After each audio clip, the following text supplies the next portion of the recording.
4 राज्यों की विधानसभाओं के नतीजे आ गए हैं। मामला फंस गया है दिल्ली में। दिल्ली का क्या होगा? दिल्ली में चुनाव के नतीजे तो आ गए हैं, लेकिन किसी भी पार्टी को बहुमत नहीं मिला है। ऐसे में फिर से चुनावों के बादल मंडराने लगे हैं और इस वक्त आम आदमी पार्टी की केजरीवाल के घर पर अहम बैठक हो रही है। और यह बैठक इसलिए कि क्या किया जाए, आगे की रणनीति क्या हो, क्योंकि अरविंद केजरीवाल साफ तौर पर यह कह चुके हैं कि वो विपक्ष में बैठेंगे, वो किसी का समर्थन नहीं लेंगे। चुनाव तैयारियों पर चर्चा के लिए बैठक। तो क्या दिल्ली में फिर से चुनाव होंगे? एक बार फिर से दिल्ली वासियों को चुनाव से गुजरना होगा।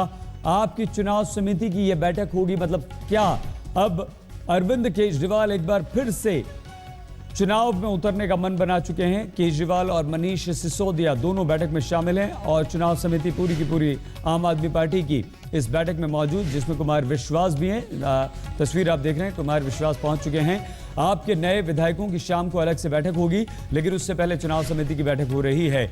तो क्या दिल्ली एक बार फिर से चुनाव के दौर से गुजरेगी? क्या दिल्ली की जनता को एक बार फिर से वोट डालने होंगे और इस बार स्पष्ट जनादेश देना होगा?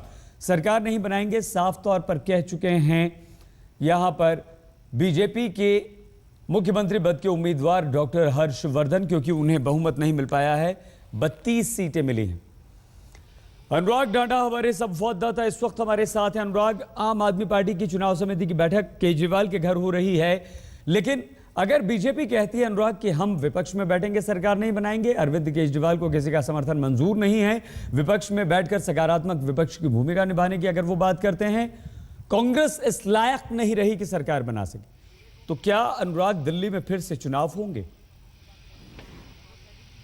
देखिए, बिल्कुल अब ये लगभग उसी तरफ जा रहा है कि लगभग ये तय मान लिया जाना चाहिए कि दोबारा चुनाव की स्थिति बन रही है, क्योंकि तमाम लोगों के कयासों के बावजूद अब जो पीएसी की मीटिंग पिछले करीब 1 घंटे से चल रही है, उसमें सिर्फ जो डिस्कशन हो रहा है वो ये कि जिन 11 सीटों पर क्लोज मार्जिन से आम आदमी पार्टी हारी है, उसका एनालिसिस हो रहा है कि वहां पर कैसे जीता जाए और अगले चुनाव की लोकसभा चुनाव कैसे लड़ा जाए, उसके लिए क्या तैयारी हो, और विधानसभा चुनाव अगर दोबारा होते हैं तो उसके लिए क्या तैयारी हो। इन चीजों पर लगातार चर्चा चल रही है पिछले 1 घंटे से, जो साफ इशारा करता है कि गठबंधन की राजनीति में आम आदमी पार्टी बिल्कुल नहीं पड़ना चाहती और स्टैंड बिल्कुल क्लियर है, ना समर्थन देंगे और ना लेंगे। जिसका सीधा मतलब ये कि आम आदमी पार्टी अगर इन्वॉल्व नहीं होती है तो दिल्ली में कोई सरकार नहीं बन सकती है और दूसरे यानी दोबारा चुनाव की तरफ दिल्ली की राजनीति बढ़ रही है।